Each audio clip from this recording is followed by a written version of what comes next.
अस्सलाम वालेकुम दोस्तों, अपनी नेक्स्ट वीडियो के साथ आपको वेलकम करता हूं अपने इस चैनल में। उम्मीद है सब खैरियत से होंगे। तो चलते हैं आज की अपनी अहम न्यूज और इन्फॉर्मेशन की जानब। सबसे पहले दोस्तों बात करेंगे कि बच्चों की 26 साल की उम्र का जो स्पेन का नया कानून है वो किन के लिए है, किन पे लागू होगा, कौन इससे मुस्तफीद हो सकेंगे, फायदा उठा सकेंगे। इस पे काफी दोस्तों की तरफ से, काफी फैमिलीज के कमेंट आ रहे हैं, तो इसको कवर करूंगा पहले टॉपिक में। उसके बाद यूरोप की तरफ से इंग्लैंड को दोबारा दावत दी गई है कि वो दोबारा से ब्रेक्सिट को खत्म करके यूरोपीय यूनियन को ज्वाइन कर सकता है। इस पे काफी अहम स्टेटमेंट है, इस पे बात करेंगे। स्पेन ड्राइवर लाइसेंस से रिलेटेड काफी अहम एक टॉपिक है जो आप लोगों के साथ शेयर करूंगा। खास तौर पे वो लोग जो ड्राइवर लाइसेंस करने जा रहे हैं उनके लिए काफी अहम रहनुमाई होगी। इस पे बात करेंगे क्योंकि इस पे भी काफी दोस्तों ने कमेंट किए हैं। उसके बाद फ्री घर, फ्री ट्रांसपोर्ट और तनख्वाह आपकी 1800 यूरो। इसमें काफी और फैसिलिटीज भी हैं जो आप लोगों को रीड करने के लिए नीचे लिंक नंबर जो है वो 3 में मिल जाएंगी। आप खुद भी उसको क्लिक करके रीड कर सकेंगे। तो दोस्तों आज आप लोगों के साथ जो मैं लिंक शेयर कर रहा हूं वो नीचे आपको डिस्क्रिप्शन में मिल जाएंगे, तमाम के तमाम लिंक, और आप इन लिंक्स को खुद भी क्लिक करके रीड कर सकेंगे। तो सबसे पहले तो बात करते हैं कि बच्चों की 26 साल का ये जो कानून है ये क्यों कर इम्प्लीमेंट किया गया और इसके फायदे कौन लोग उठा सकते हैं। काफी दोस्तों की तरफ से ये कमेंट आ रहा है कि ये जो 26 साल का कानून है ये कौन लोग जो है वो फायदा उठा सकते हैं। अब यहाँ पे जो कानून कहता है, जो अभी रिसेंटली हुकूमत ने ये कानून पास किया है और 20 मई 2025 को ये इम्प्लीमेंट हो जाएगा। यानी कि 20 मई 2025 के बाद जो लोग भी इस कानून से फायदा उठाना चाहते हैं वो उठा सकेंगे। अभी याद रखेंगे ये कानून जो है वो 21 साल का है, लेकिन उसके बाद जो है वो 26 साल का हो जाएगा।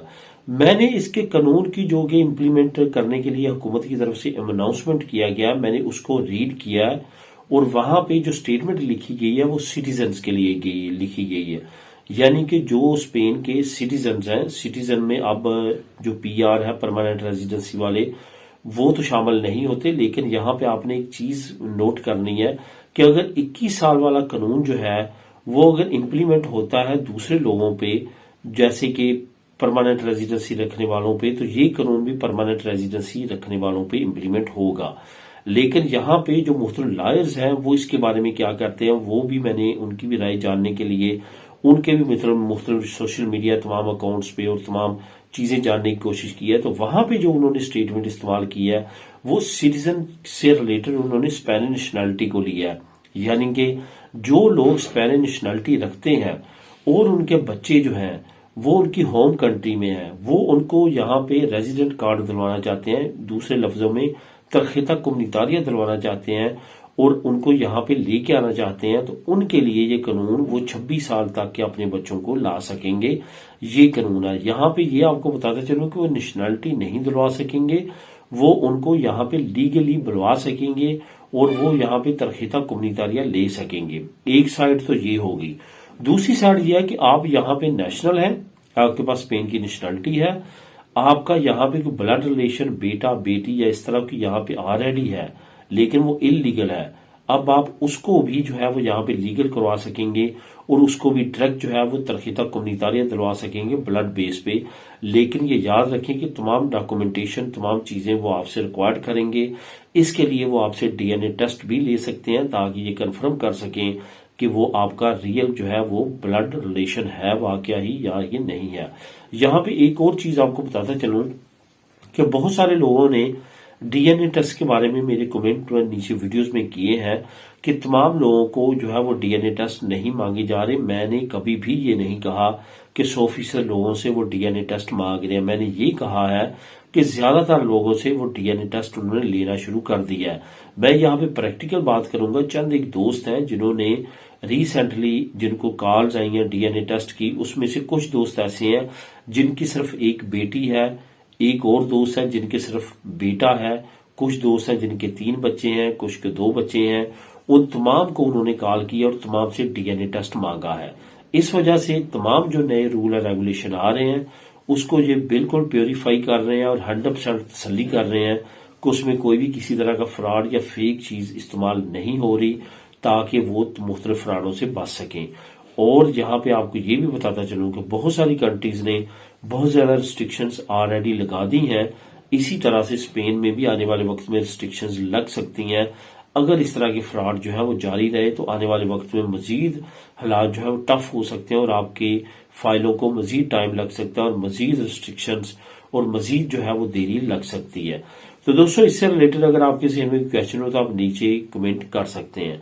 अब बात करते हैं कि यूरोप दोबारा जो है वो दावत दे रहा है इंग्लैंड को कि वो दोबारा यूरोपीय यूनियन को ज्वाइन कर सकता है। अब यहां पे आपको बताता चलूं कि एक तरफ यूरोपीय यूनियन, एक तरफ इंग्लैंड, एक तरफ जो है अब यूएसए डोनाल्ड ट्रंप की प्रेसिडेंसी के बाद बिल्कुल चेंज हो जाएगा।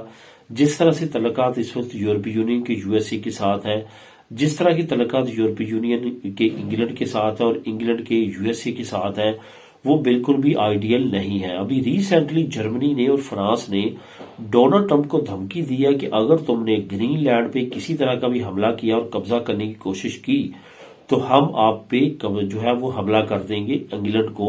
इंग्लैंड के जो है वो ऑलरेडी हालात जो है वो काफी ज्यादा खराब है यूएसए के साथ। एलोन मस्क की तरफ से जो स्टेटमेंट्स आई हैं इंग्लैंड के प्राइम मिनिस्टर के अगेंस्ट, तो इस तरह के मसले मसाइल जो है वो काफी ज्यादा खिते में बढ़ते हुए नजर आ रहे हैं, जिसकी वजह से आने वाले वक्त में हालात जो है वो बिल्कुल भी मामूल पे इस वजह से नहीं रहेंगे कि अगर डोनाल्ड ट्रंप ने कोई भी किसी तरह की भी इस तरह की एक्टिविटी की तो उसका खमियाजा जो है वो ना सिर्फ इंग्लैंड को, यूरोपीय यूनियन को, खुद जो है वो यूएसए को भी भुगतना पड़ सकता है। अब यहां भी आपको बताता चलूं कि यूरोप चाहता है कि मिलकर इन तमाम प्रॉब्लम्स का सामना किया जाए। इसमें एक बड़ी जो प्रॉब्लम नजर आ रही है वो रशिया और यूक्रेन की वार भी है।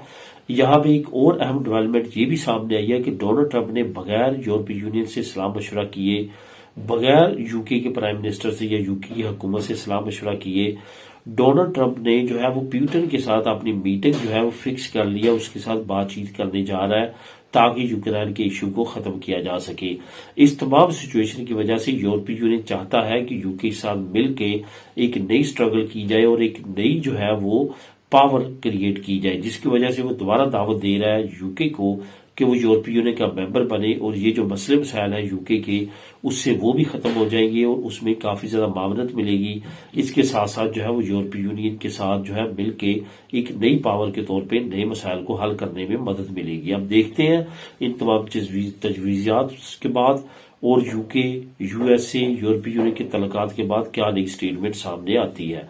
अब दोस्तों बात करते हैं स्पेन ड्राइवर लाइसेंस के बारे में कुछ अहम मालूमात की, जिसके कुछ दोस्तों ने कमेंट भी किए हैं। सबसे जो अहम कमेंट है वो ये किया गया कि मैं ड्राइवर लाइसेंस जो है वो मेरी थ्योरी हो चुकी है, अब मैं प्रैक्टिकल की तरफ जाने लगा हूं, तो क्या मुझे मैनुअल गाड़ी पे जो है वो प्रैक्टिकल करना चाहिए या कि ऑटोमेटिक गाड़ी पे? ये बहुत अहम क्वेश्चन है जिसका आपके लिए जानना बहुत ज्यादा जरूरी है। वो लोग जो ड्राइवर लाइसेंस की तरफ जा रहे हैं उनके लिए ये क्वेश्चन बहुत ज्यादा अहम है। यहाँ पे मैं आपको बताता चलूं कि अगर आप मैनुअल गाड़ी पे जाएंगे, मैनुअल गाड़ी पे जो है वो ऑटो स्कूला पे ट्रेनिंग लेंगे, मैनुअल गाड़ी पे आप इंस्ट्रक्टर को एग्जाम देंगे, तो उसका आपको बेनिफिट क्या होगा? उसका बेनिफिट ये होगा कि कल को आप मैनुअल गाड़ी भी चला सकेंगे और ऑटोमेटिक भी चला सकेंगे। यहाँ पे एक चीज आपने याद रखनी है कि अगर आपने ऑटोमेटिक गाड़ी पे ही प्रैक्टिकल दिए और ऑटोमेटिक गाड़ी पे ही आपने तमाम ट्रेनिंग ली और ऑटोमेटिक गाड़ी को ही यूज करते हुए आपने एग्जाम पास किया प्रैक्टिकल और उस पे आपको लाइसेंस मिला, तो ये याद रखें कि फिर आप मैनुअल गाड़ी नहीं चला सकेंगे, फिर आप ऑटोमेटिक गाड़ी ही चला सकेंगे। अगर कभी फिर आप मैनुअल गाड़ी जो है वो चलाते हुए आप पकड़े जाते हैं तो आपका चालान होगा। ये नए रूल एंड रेगुलेशन है स्पेन ड्राइवर लाइसेंस से रिलेटेड। लेकिन इसके बारे में आपको मजीद डिटेल जो है आप जिस भी ऑटो स्कूला से करेंगे तो वहां से मिल जाएगी। तो ये अपडेट्स उन दोस्तों के लिए जिन्होंने कमेंट किया था।